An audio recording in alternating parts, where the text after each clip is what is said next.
Chapter 4 of 2 Samuel, verse 1.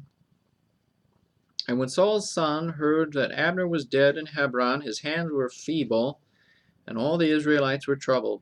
And Saul's son had 2 men that were captains of bands. The name of the one was Baanah, and the name of the other Rechab.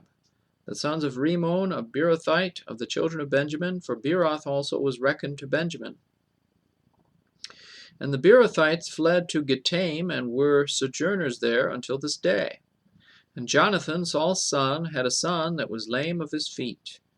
He was 5 years old when the tidings came of Saul and Jonathan out of Jezreel, and his nurse took him up and fled. And it came to pass, as she made haste to flee, that he fell and became lame, and his name was Mephibosheth. And the sons of Rimmon, the Beerothite, Rechab and Baanah, went and came about the heat of the day to the house of Ishbosheth, who lay on a bed at noon.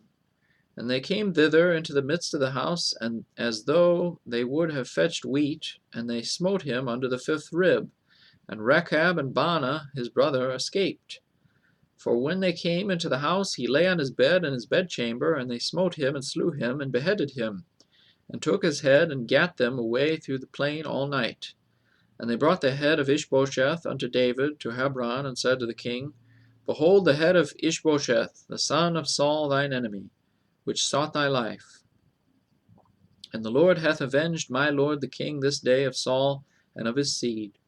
And David answered Rechab and Baanah his brother, the sons of Rimmon the Beerothite, and said unto them, As the Lord liveth, who hath redeemed my soul out of all adversity, when one told me, saying, Behold, Saul is dead, thinking to have brought good tidings, I took hold of him and slew him in Ziklag, who thought that I would have given him a reward for his tidings.